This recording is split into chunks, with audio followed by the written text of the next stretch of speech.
Buenas noches, hermanos. Espero se encuentren bien.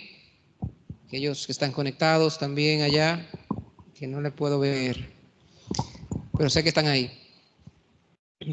Hermanos, para nosotros es una gran gracia y oportunidad, como decía en oración, el poder escuchar la palabra. Hoy yo quiero compartir sobre un tema, pero será solamente la introducción, porque fruto de esto hay muchas otras enseñanzas que se derivan. Yo quiero compartir sobre la convivencia en la iglesia. La convivencia como cristianos. Es decir, cómo vivir como hermanos juntos en armonía. ¿Cómo podemos vivir delante de Dios? Entonces, como les decía, esto es solamente introductorio, pero necesitamos repasar, necesitamos escudriñar esas bases del fundamento cristiano que nos permiten a nosotros el convivir. Cuando hablamos de convivencia, ¿a qué se refiere la convivencia?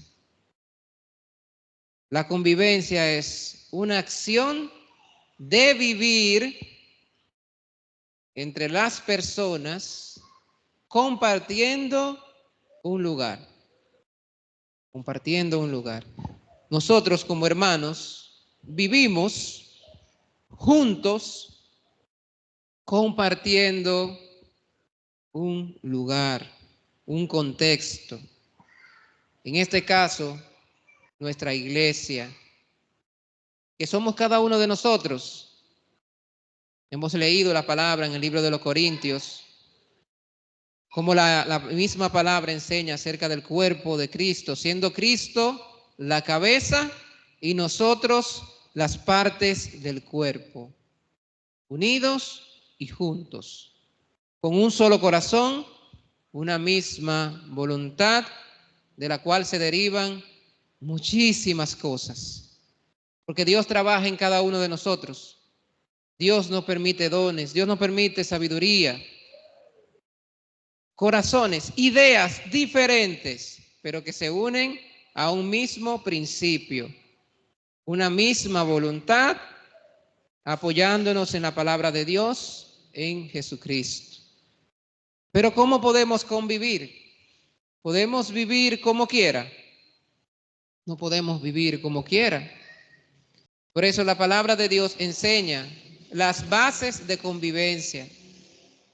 Y dentro de ellas se encuentran muchas otras cosas, como por ejemplo las normas de convivencia. Hoy yo no voy a tocar el tema de las normas de convivencia cristiana, pero es un tema también que se deriva de esto, que en un momento podremos nosotros tocar con cada uno de los hermanos. Entonces, para nosotros poder fortalecernos, necesitamos una base muy importante para poder convivir. Vamos a repasar esta parte. Vamos a buscar en el libro de Gálatas, capítulo 3, versículo 28.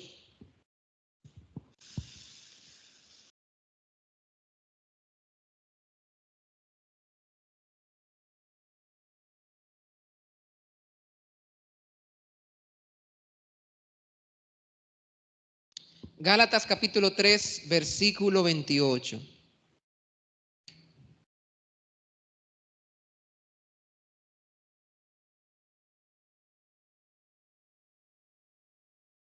Dice,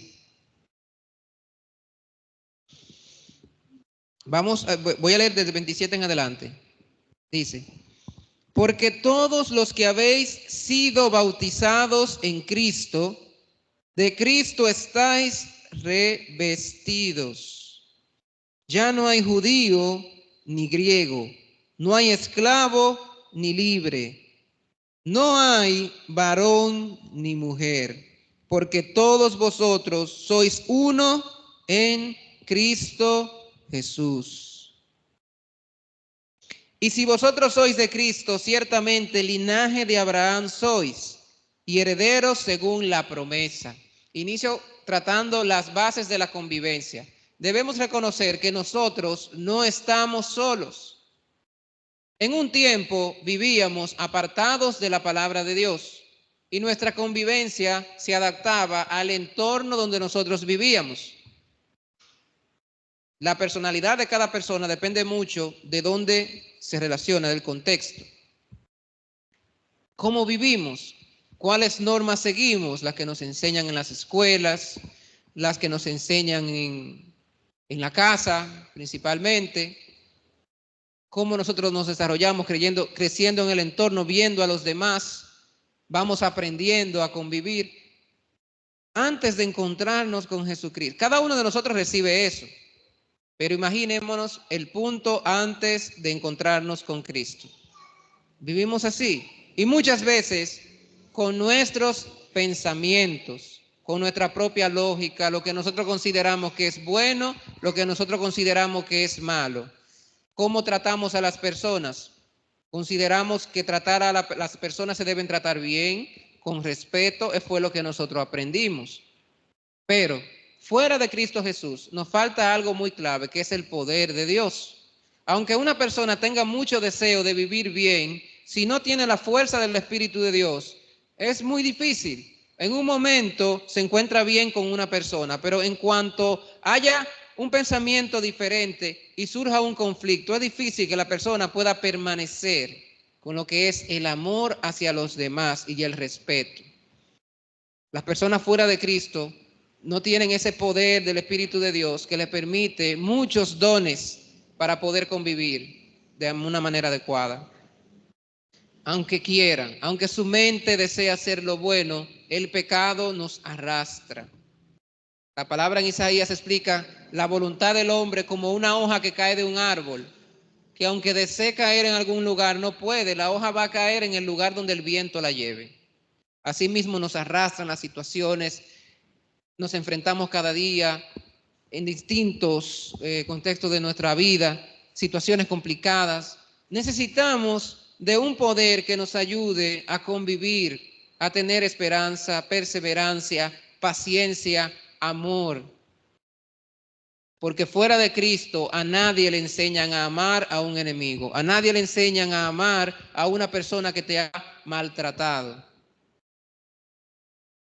Y la palabra de Dios no se trata de que el cristiano sea una persona preparada para solamente recibir cosas malas como de las otras personas. No, no se trata de eso. El cristianismo se trata de amor para que nosotros y los demás convivan en amor. Entonces, antes de encontrarnos con Jesucristo, la vida es muy difícil, muy complicada. Por más buenos deseos que nosotros podamos tener, necesitamos de ese poder, esa fuerza de voluntad, el Espíritu de Dios. Es importante reconocer que el pecado es lo que nos aparta de Dios. Entonces, una persona que vive en pecado, sí, vive en pecado y puede tener deseos para agradar a alguien, deseos para amar a una persona, pero el pecado lo arrastra, lo lleva a lo contrario y nos aparta de Dios. Necesitamos a Dios. A través de Jesucristo nosotros pudimos reconciliarnos con Dios. Mientras éramos criaturas de Dios y el pecado nos apartó totalmente del Señor, ese muro, esa división entre nosotros y Dios que creó el pecado fue destruida. Ese muro, esa división por Cristo Jesús fue destruida y Dios nos permitió la gracia de ser hechos hijos de Dios. En el principio, en el libro del Génesis, habla de creación de Dios, pero cuando entra Jesús, habla de familia, habla de hijos, habla de herederos. El título de nosotros cambió radicalmente. Yo pensando, a veces las situaciones se nos presentan a nosotros, pero tienen un fin. Y cuando estamos debajo de la voluntad de Dios, todo es ganancia, todo es bueno. Incluso hasta la desobediencia de un hombre se puede convertir en algo muy bendito cuando nosotros nos acercamos a Dios con un arrepentimiento adecuado y digno. Es decir, que para nosotros el convivir con Dios es ganancia. Entonces, ¿qué necesitamos para una buena convivencia? Necesitamos primeramente a Dios. ¿Cómo podemos obtener la conexión con Dios? Dios preparó a Jesucristo como intermediario para que nosotros podamos unirnos a Él. Y lo maravilloso de esto es que Jesucristo es Dios. Es Dios. ¿Dios qué es? Dios es espíritu, nos enseña la palabra. ¿Y cómo nació Jesús? Jesucristo fue creado por el Espíritu Santo. El Espíritu de Dios entró en María y concibió. Y Jesucristo mismo, en él, lleva el Espíritu Santo, el Espíritu de Dios, como hijo, pero como Dios. La misma palabra dice que él incluso no se aferró a eso. Hacer como, yo soy Dios, ¿para qué? Para lograr con la voluntad, porque la posición de hijo requería un sacrificio y una voluntad dentro de ese proceso de salvación que conllevaba la muerte. Jesucristo vino con un propósito, para nosotros poder conectarnos con Dios, abrirnos las puertas del cielo y que nosotros podamos unirnos a Dios. En Él somos uno, entonces debemos reconocer que no estamos solos, que estamos con Jesucristo, Jesucristo está en mí. ¿Recuerdan a Gálatas capítulo 3, versículo 20? Que la palabra dice, con Cristo estoy juntamente crucificado, y ya no vivo yo, mas vive Cristo en mí. Y lo que ahora vivo en la carne, lo vivo en la fe del Hijo de Dios, el cual me amó y se entregó a sí mismo por mí. Entonces, nosotros vivimos en Cristo Jesús. Eso es muy importante. Cristo está en mí. ¿Qué significa Cristo está en mí?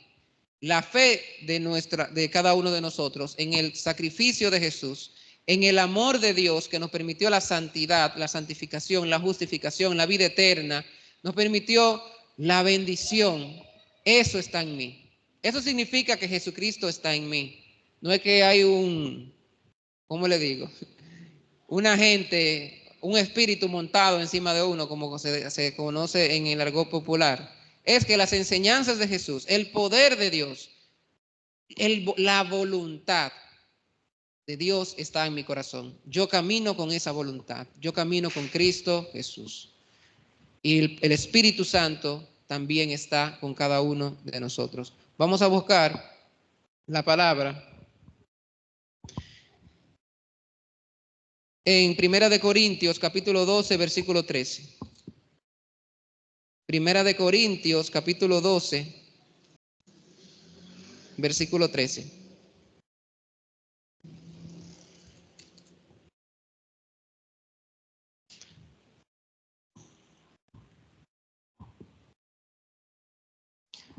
Decía que somos uno en Cristo, ¿verdad?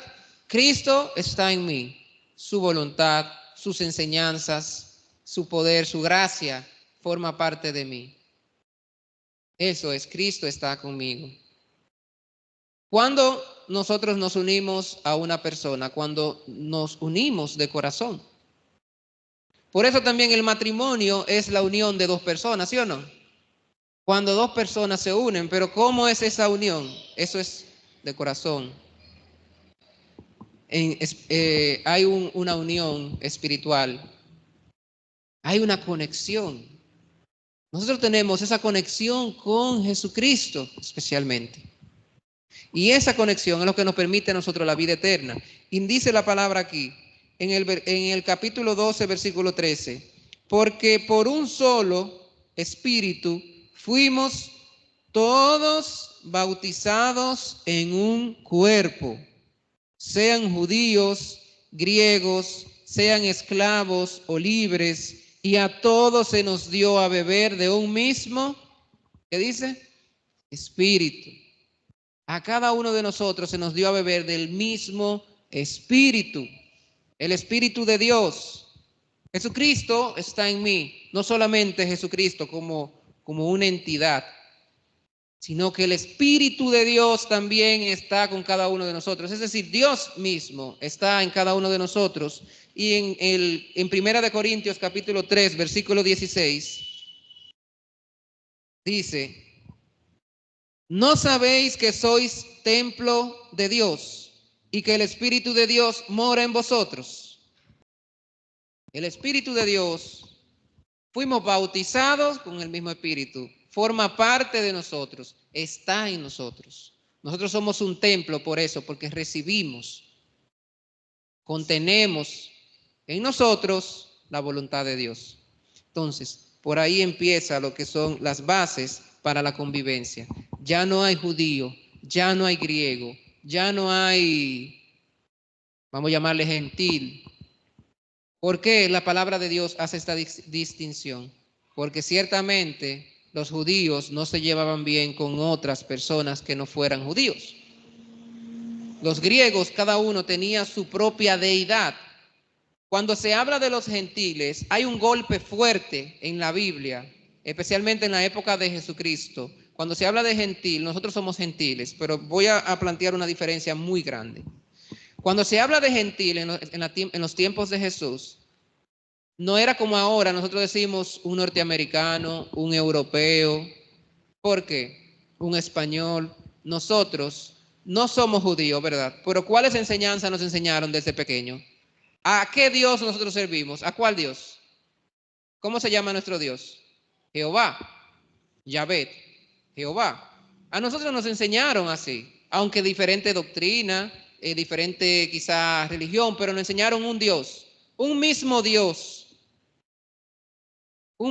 Jehová, ¿verdad? Pero los gentiles, cuando se hablaba de gentil en aquel tiempo, no era Jehová. Bajo ninguna circunstancia, en un principio no era Jehová, porque los gentiles eran personas de otras tierras, tenían sistemas de convivencia totalmente diferentes. ¿Recuerdan cuando Dios le dijo al pueblo de Israel que destruyeran a todos los que no eran judíos en el Antiguo Testamento? ¿Recuerdan por qué? Porque todos esos pueblos servían a ídolos, y ídolos peligrosos, los Baales. Y bastante historias hay sobre los sacrificios humanos que hacían. Entonces, la forma de convivencia es totalmente diferente. Eso era algo abominable, abominación. Y a través del tiempo, esas personas iban creyendo en maderas, en estatuas, en ídolos imaginarios y así. Por eso cuando se habla de gentil, no es con el enfoque que nosotros lo vemos ahora. Ahora es muy diferente. Ahora hay muchas religiones, pero por lo menos en este entorno, en América se fundó con el cristianismo. Los primeros países de América que fueron desarrollándose se formaron con las bases cristianas. Se formaron con bases cristianas. Y se dividieron muchas creencias, es cierto, pero las bases fueron cristianas. Muy diferente. Entonces, el convivir de un cristiano es muy diferente al convivir de una persona no cristiana. Ahora, muchos países han elaborado sus normas de convivencia en base a la Biblia. Muchas de las normas se han fundamentado en la Biblia. En países, incluso hay un país que en el centro de su bandera tiene la Biblia y tiene un versículo de San Juan, donde dice: conoceréis la verdad y la verdad os hará libres. Se fundó ese país, se constituyó con principios bíblicos. Por eso la forma del trato entre las personas, entre los hermanos, en cómo viven, cómo se comportan, es fundamental las bases. Para una convivencia cristiana es fundamental la base cristiana. ¿Valga la redundancia? Sí. Hay que ver cuáles son nuestras bases. Debemos reconocer, somos uno en Jesucristo. Dios está con nosotros. El Espíritu Santo está con cada uno de nosotros. Entonces, ya que tenemos esto, ¿cómo vivimos? La Biblia da detalles en múltiples partes de la Biblia. Vamos a buscar en primer lugar el libro de San Mateo, capítulo 22, versículo 38. San Mateo capítulo 22, versículo 38.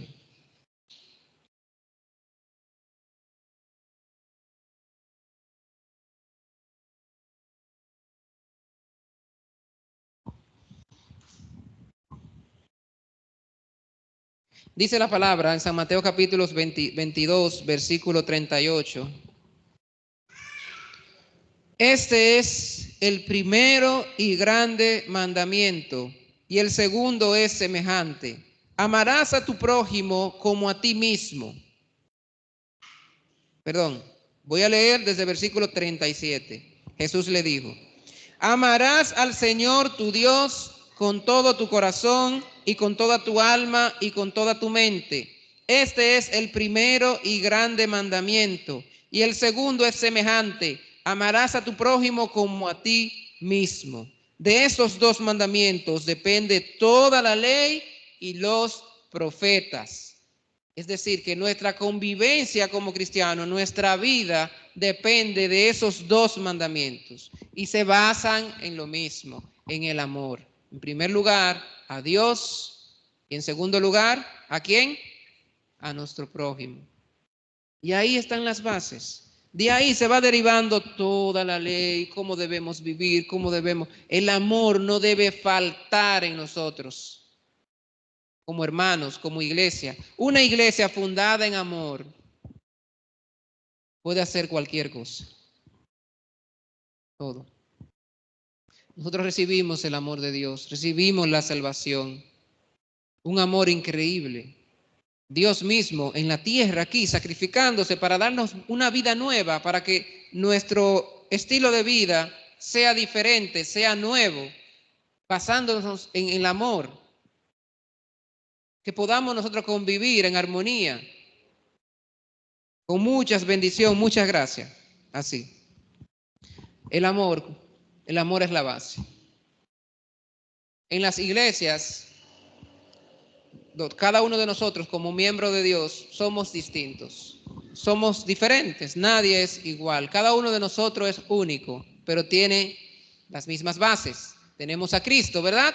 Y contamos con el Espíritu de Dios. A veces el pastor comparte con nosotros, como decía el domingo pasado, cuando yo tenía muchas situaciones difíciles, yo podía enfrentarlas y podía pasarlas. ¿Por qué? Porque él no perdió la esperanza en Dios. Y nos dijo, el mismo Dios que yo sirvo, ese es el Dios de ustedes. Es decir, un mismo Dios. El pastor tenía sus situaciones, la hermana Marigen tiene la suya, yo tengo mi propia situación, el evangelista Cristian tiene sus propias situaciones, pero tenemos un mismo Dios. Entonces, vamos a buscar la palabra en Primera de Corintios, para nosotros ver entonces, con cuáles herramientas nosotros contamos para poder convivir de la manera adecuada entre hermanos, como iglesia. Hay muchas, solamente voy a mencionar unas cuantas.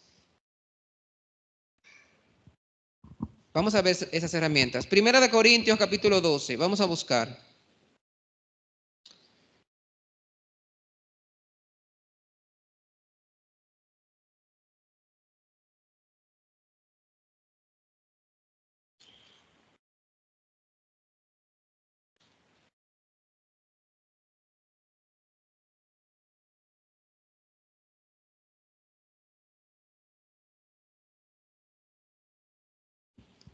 Primera de Corintios capítulo 12. El capítulo 12 habla sobre los dones espirituales. Es algo muy importante. Los dones espirituales. Pero a través de ese capítulo y en lo adelante, Pablo da una explicación sobre algo muy importante que no debe faltar en cada uno de nosotros. Aunque hayan personas que procuren ciertos dones más que otros. Si leemos, vamos a leer desde el versículo 26, dice: de manera que si un miembro padece, todos los miembros se duelen con él. Y si un miembro recibe honra, todos los miembros con él se gozan.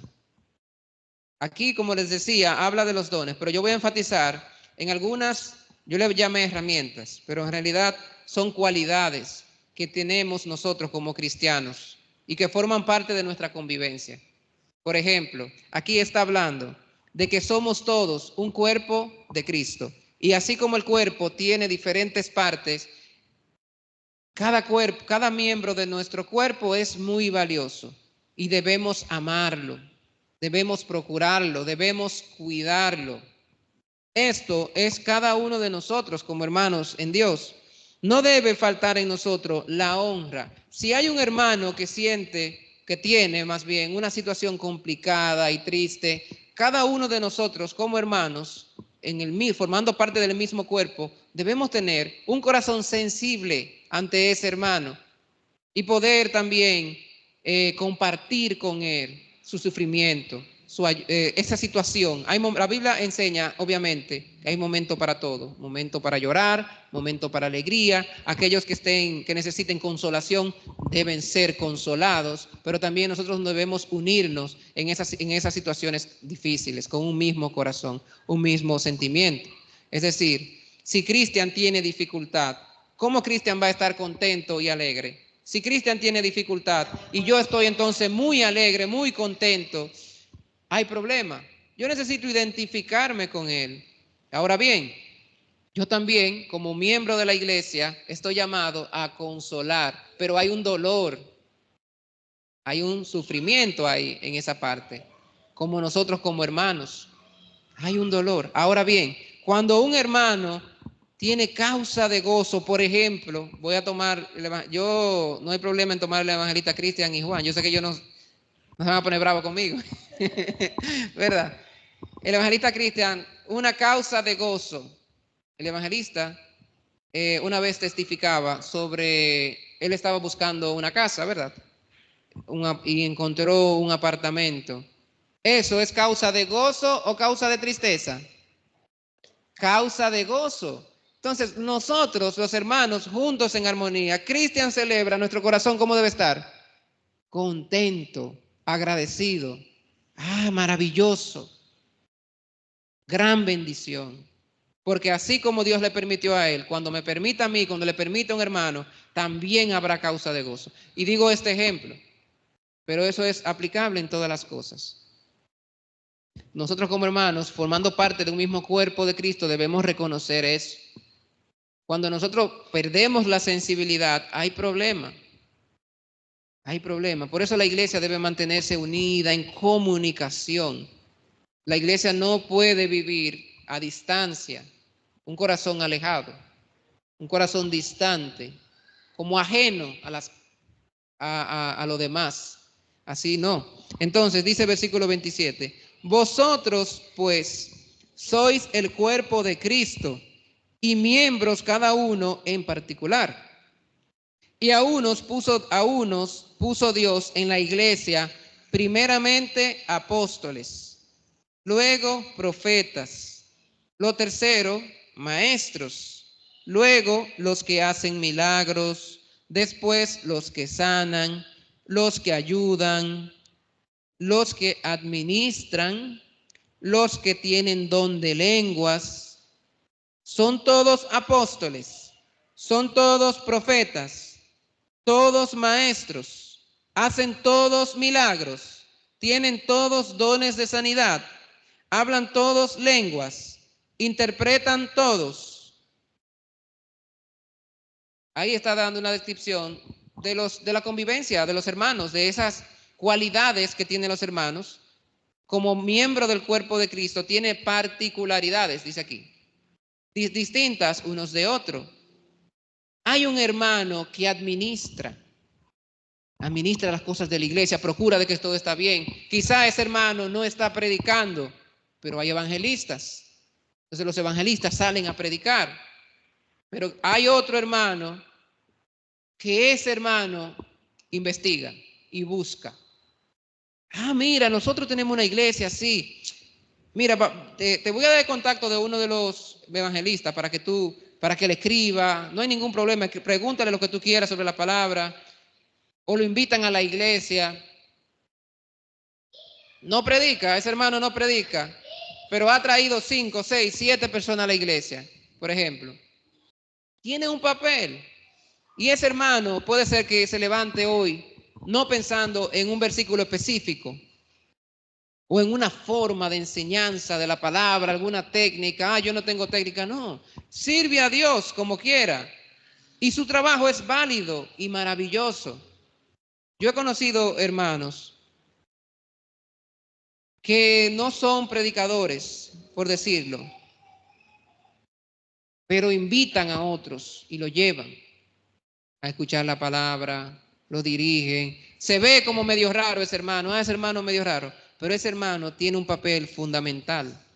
Sí, todos nosotros debemos, hay algo básico, conocer el Evangelio, obviamente cómo recibimos la salvación y tener la capacidad de enseñar el Evangelio a otras personas. Ese es el llamado fundamental de Cristo. Pero en ese llamado hay muchas cosas, muchas maneras de nosotros servir a Dios y se necesitan todas.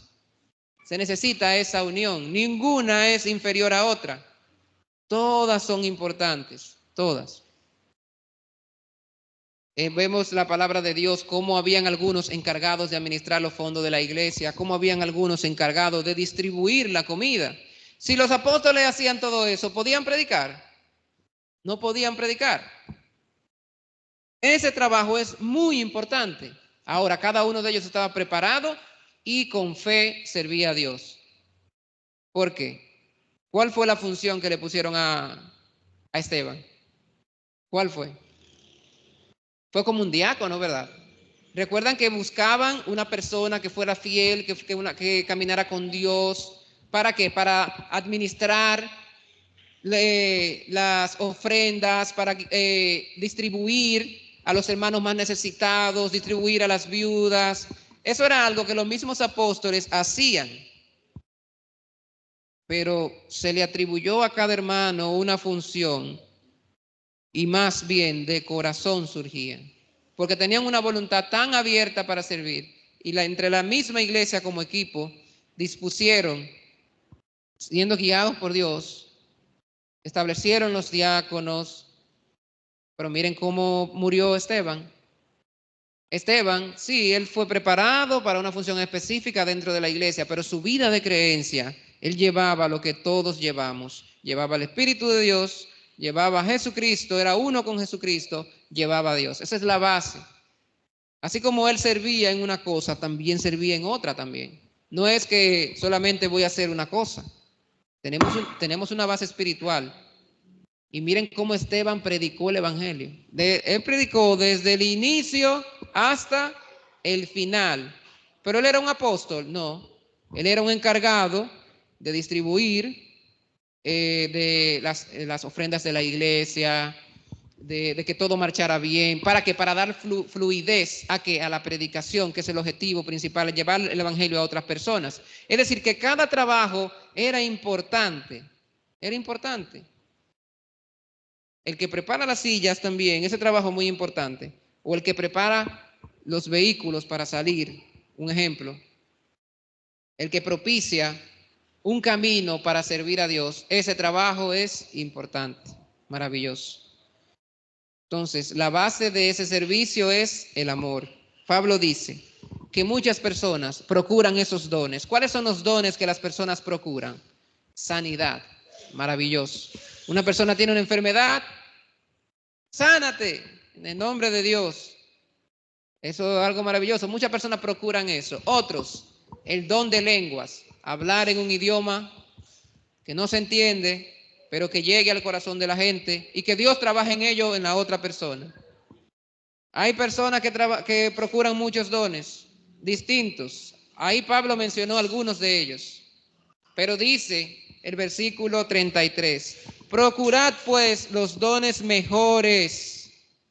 Es cierto, hay un don, nos acerca más a Dios o nos permite más gracia que otro. Pero dice, mas yo os muestro un camino aún excelente. Dice aquí, más excelente. La palabra también enseña que el que sirve como evangelista tendrá recompensa de evangelista. El que sirve como hermano tendrá recompensa como hermano. El que sirve como un guía, como un apóstol, tendrá recompensa de apóstol. Dice la palabra. Pero aquí está especificando algo muy importante. Dice, mas yo os muestro un camino aún más excelente. Y ese camino es aplicable para cada uno. Y es más excelente que cualquiera de esos dones, porque es el fundamento. Sin ese camino, los otros no funcionan. Entonces ahí donde Pablo inicia el capítulo 13. Como título tiene la preeminencia del amor. ¿Cuál camino es más excelente? Procurar que todos estos dones el tener una vida cristiana fundamentada en el amor, que fue lo primero que nosotros compartimos hoy. La base de nuestra vida de creencia se fundamenta en el amor a Dios, en el amor al prójimo. Entonces, el amor da muchas capacidad para nosotros poder convivir como una iglesia cristiana según la voluntad de Dios. Es la base. Y dice Pablo, si yo hablase lenguas humanas y angélicas y no tengo amor, vengo a ser como un metal que resuena o címbalo que retiñe. Lo que mencionábamos ahorita. Hay personas que procuran el don de lengua. Yo quiero hablar con lengua, yo quiero hablar como los ángeles. Entonces, el ego, muchas cosas se ven ahí. Ah, mira, ese hermano es mayor porque hace más cosas. Pero si no hay amor, no sirve. Se necesita especialmente el amor de Dios. Dice, si vengo a ser como un metal que resuena o un címbalo que retiñe, porque hace la referencia al lenguaje angelical, como cuando nosotros pensamos en una voz angelical, ¿eso es algo bueno o algo feo? ¿Algo lindo o algo feo? Como lo vemos como algo precioso, ¿verdad? ¡Wow! Como un ángel. Incluso cuando el hombre está enamorando a la mujer, ah, mira, parece un ángel. De que te fugaste, caíste del cielo y cosas así, como un ángel. Si hay en el cielo hay muchos problemas hoy. ¿Por qué? Porque se ha caído un ángel. Así porque como ángel, como algo bonito, algo lindo. Aunque hubo unos ángeles peligrosos por ahí que, ¿verdad? Que se rebelaron y eso. Pero aquí, como una voz angelical, viene siendo como un metal que retiñe. ¿Qué música más bonita? Cuando se caen los platos en la cocina. Esos platos de aluminio, por ejemplo, que son metálicos. Un sonido extraño, fuerte, incómodo. Y dice, y si tuviese profecía, muy bien, ese don, ay Jesús, ese es uno de los más codiciados, el don de la profecía. El don de la profecía. Y dice, si tuviese profecía y entendiese todos los misterios y toda la ciencia, y si tuviese toda la fe, esa otra, la fe también, ¿verdad? De tal manera que trasladase los montes y no tengo amor, nada soy. No sirve. Dice, y si repartiese todos mis bienes para dar de comer a los pobres, y si entregase mi cuerpo para ser quemado y no tengo amor, nada me sirve. Recientemente el evangelista Cristian estaba compartiendo sobre la ofrenda y el convivir en la iglesia, donde decía, a veces nosotros nos preocupamos por ofrendar un dinero en la iglesia, pero ¿qué pasa? Mi corazón está en conflicto con un hermano. Hay rencor, odio, algo mal contra un hermano. ¿Qué es más importante? ¿Venir a la iglesia y depositar ese dinero o procurar el amor, la amistad con ese hermano? ¿Qué es más valioso? Eso. Entonces, ok, hay personas que quieren ofrendar mucho dinero, quieren hacer muchas cosas, pero ¿cuál es el objeto de esto? ¿Cuál es el fin?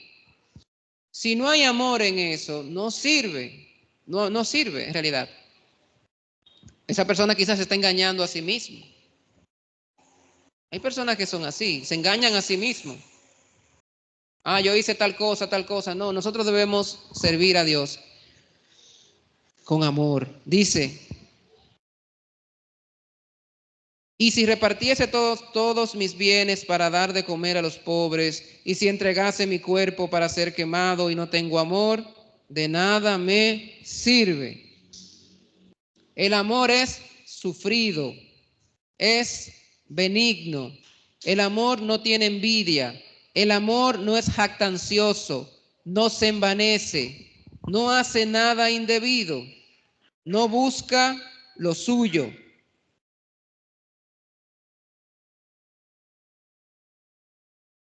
No busca lo suyo, no se irrita, no guarda rencor, no se goza de la injusticia, más se goza de la verdad. Todo lo sufre, todo lo cree, todo lo espera, todo lo soporta. Ese amor solamente puede salir de Dios. ¿Y qué dijimos ahorita? Que tenemos ¿a quién? Tenemos a Dios.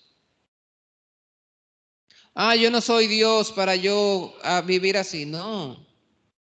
Dios nos dio las herramientas para una buena convivencia. Nos permitió su amor, nos permitió su espíritu, la capacidad de poder vivir en respeto, admiración, honra hacia el hermano, hacia los demás. Aquí, en este versículo, en el versículo 4, 5 y 6, hay algo en común. Habla de sufrido. El amor es sufrido. ¿Qué quiere decir esto? Sufre, ok, pero eso, dentro de ese contexto, se refiere no solamente al sufrimiento como de dolor cuando a alguien le hacen algo. Se refiere mucho a lo que es la paciencia y a la perseverancia. A mantenernos firmes, como determinados. Un corazón firme y determinado a permanecer en el amor. Es decir, una determinación para nosotros poder seguir amando. Un corazón determinado para poder seguir amando. ¿Qué quiere decir esto? En nuestra vida habrán situaciones complicadas que yo tenga con un hermano, con alguna persona. Pero nuestra determinación debe ser seguir amando. En eso he sufrido el amor. Sí, causó dolor. Pero ese dolor no debe permitir que el amor se termine, que el amor mengue. Es decir, que nosotros debemos permanecer con el amor de Dios hacia nosotros, hacia los demás. A veces alguien me ofende, es cierto, pero mi determinación debe ser permanecer en amor, mantenerlo, conservarlo. Y no, con esto no quiero decir que no se enojen, que no, porque somos humanos. Sí, pero nuestra mente, nuestro corazón, debemos cuidarlo. Nunca debemos apartarnos de esa gracia y voluntad de Dios. Debemos permanecer en el amor. La palabra dice en Cristo Jesús que debemos amar al prójimo, ¿sí o no? Y amar incluso a las personas, aunque no nos gusten, porque para amar a alguien que nos hace bien es fácil. Eso no es complicado. A una persona me trae un regalo a mí, me da comida. Para yo amar a esa persona no es complicado. Pero la palabra nos llama a amar incluso a nuestros enemigos. Y si eso lo dice la palabra, quiere decir que el amor no es algo que aparece de la nada. Un sentimiento, yo siento, cuando yo siente amor es que yo voy a amar a eso. Que no me sale del corazón. A mí no me sale servir, a ayudar a esa persona, amar a esa persona. Si la vida de creencia fuera así, Jesucristo no dice que debemos amar a nuestros enemigos. Si Jesucristo dice que podemos amar a nuestros enemigos, es porque el amor reside también en nuestra determinación y nuestra fe hacia los demás.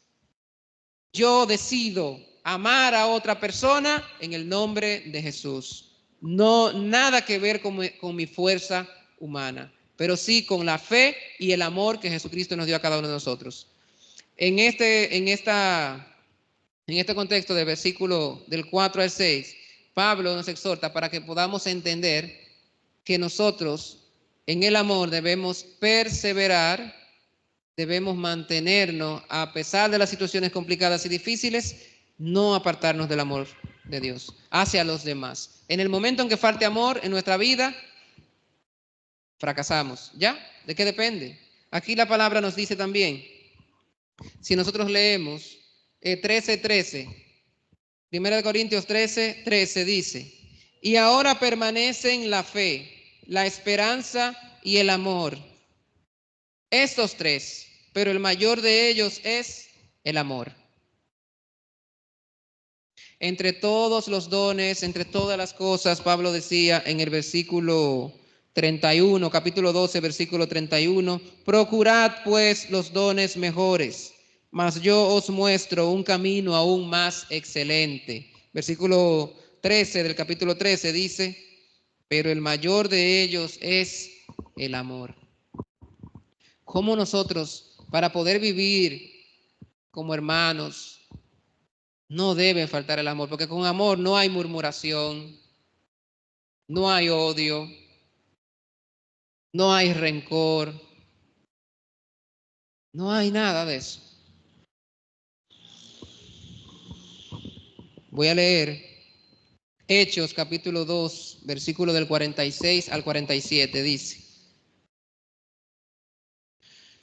¿cómo vivían los cristianos? Hechos capítulo 2, versículo 46 al 47.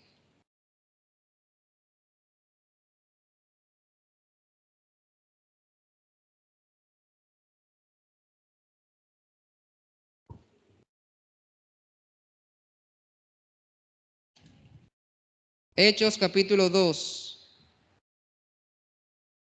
versículo 46 y 47.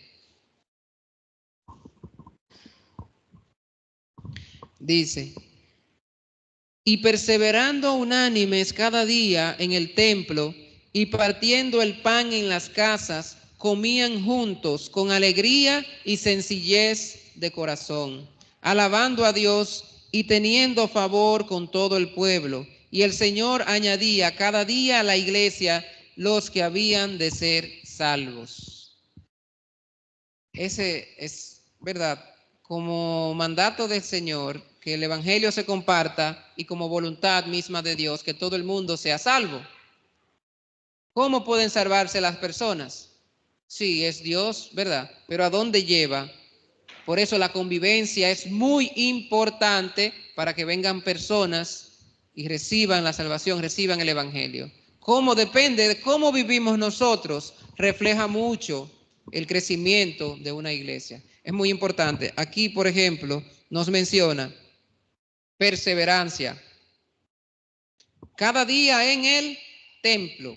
Es decir, nosotros debemos mantenernos firmes. Ellos permanecían en el templo físico, ¿ok? Se unían, predicaban y compartían, pero especialmente unidos de corazón, porque el templo original es nuestro cuerpo y la iglesia original son todos los hermanos, unidos, ¿verdad? Aquí nos dice, partiendo el pan en las casas. Eso es presentando el cuerpo de Cristo. En las casas. Vamos una noche a partir el pan en la casa de la hermana Seferina. No se trata solamente de partir pan y comer. Eso es el cuerpo de Cristo. Compartir la palabra, compartir el evangelio. Esa reunión es muy importante. Cuando nosotros visitamos la casa de un hermano, cuando compartimos entre nosotros, también dice, comían juntos con alegría y sencillez de corazón. ¿Vieron que ese partir el pan no consiste solamente en comer pan? Porque aquí está especificando, también es importante compartir, comer juntos, con alegría, con sencillez. Nosotros comemos aquí en la iglesia, ¿sí o no? No solamente en la iglesia. Yo puedo ir a comer a la casa de la hermana Ada, que ya hace una chuleta buenísima. Comemos juntos con gozo, con alegría. Es decir, que parte de la convivencia es eso. Eso nos hace a nosotros, eso une nuestro corazón. Y también nos dice, con alegría y sencillez de corazón. Nada de vanagloria, nada de cosas ostentosas.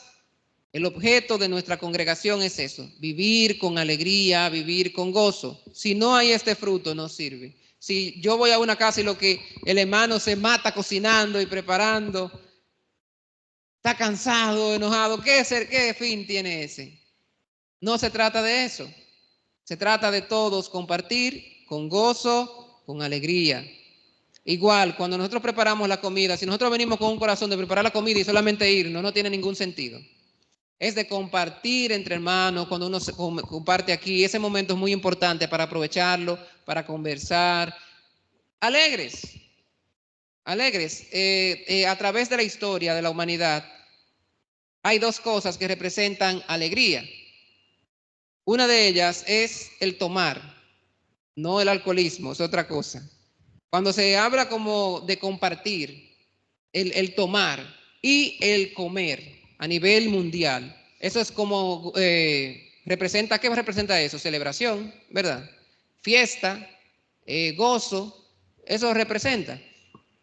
Nosotros cuando comemos delante del Señor, cuando, como dice aquí, compartimos, comemos juntos con alegría y sencillez de corazón también, alabando a Dios y teniendo favor con todo el pueblo. Teniendo favor con todo el pueblo. Un corazón con favor. Es un corazón solícito, dispuesto a servir, a ayudar a los demás. Eso hace todo esto que nosotros compartimos, alabando al Señor también. Alabar al Señor no es solamente cantar, es dar a conocer el nombre de Dios a otras personas, exaltarlo ante los demás. Entonces, haciendo todo esto, dice aquí, el Señor añadía cada día a la iglesia los que habían de ser salvos. Debemos salir y alabar a Dios. Debemos disponer nuestro corazón, el vecino, el compañero, el amigo. ¿Cómo nosotros convivimos con ellos? Los hermanos de la iglesia. Cuando vivimos así, cuando la gente ve a uno de nosotros, esa persona muy bien, abre su corazón naturalmente. Por eso depende mucho nuestro camino delante de todos. Hay que cuidar nuestro camino por eso. Pero más que cuidar, yo voy a cuidar, no, es hacer lo bueno. Eso es cuidar nuestro corazón, enfocarnos en hacer las cosas buenas, las cosas que le agradan a Dios. Voy a terminar con un versículo más. Hebreos capítulo 10, versículo 24. Hebreos capítulo 10, versículo 24.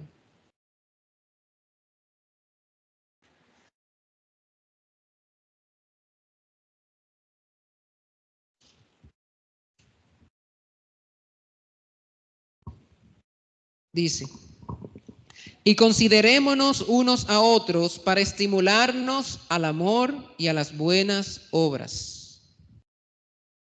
Eso es muy importante también.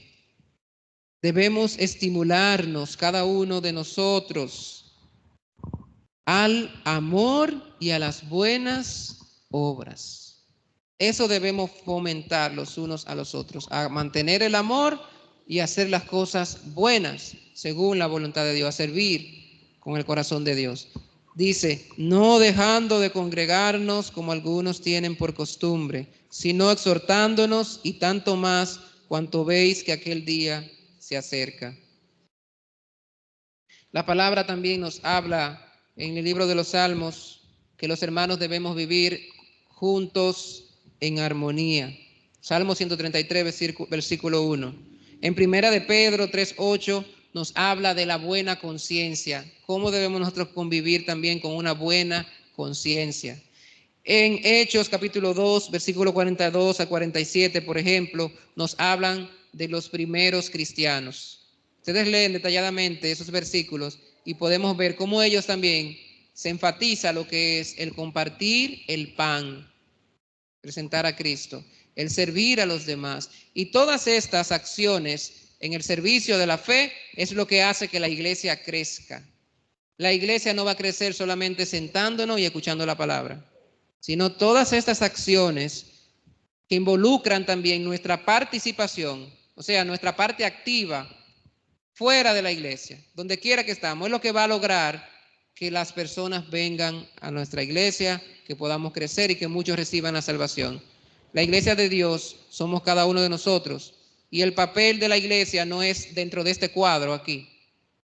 El papel de la iglesia es donde estemos, como miembros de Dios, donde quiera que estemos nosotros. Formamos una iglesia, por eso las personas que ven nuestro caminar en el Señor se acercan a Dios. Eso es muy importante. La vida de creencia no es en un muro, no es en un templo físico. Esa no es la vida de creencia. Entonces, hasta aquí. Por eso les decía, este tema solamente compartí las bases y algunas herramientas o cualidades que Dios nos permite a nosotros para vivir, para la convivencia cristiana y para llegar al objetivo de que muchas personas reciban la salvación y de que nosotros podamos recibir mucha bendición de Dios. Oremos. Señor, le damos gracias, nuevamente nos permite la oportunidad de nosotros poder compartir su palabra, poder meditar, Señor, reflejar nuestro corazón con toda la gracia que usted nos ha permitido para poder vivir, para poder convivir entre hermanos, juntos, en armonía, con amor especialmente, con fe, perseverancia, con mucha alegría, mucho gozo. Todo esto usted nos lo permite, Señor, por su gracia. Por eso, las personas que no conocen el cristianismo, no conocen su evangelio, viven amargamente, porque no pueden saborear todo esto. El que camina según su voluntad puede experimentar todo este gozo, puede experimentar toda esta alegría. No hay momento de aburrimiento, porque siempre habrá su voluntad y su fortaleza, incluso a pesar de las situaciones difíciles, la capacidad de poder superar todas las cosas. Por eso el vivir, Señor, por el Evangelio en Cristo Jesús para nosotros es ganancia. Permita que cada uno de los hermanos de nuestra iglesia podamos convivir así como la Biblia lo enseña, que podamos cada día servirle y que muchas personas puedan integrarse a la iglesia y reciban la salvación, Señor. Que podamos crecer para su honra y gloria. Le oramos en el nombre de Cristo Jesús. Amén. Saludos a los hermanos.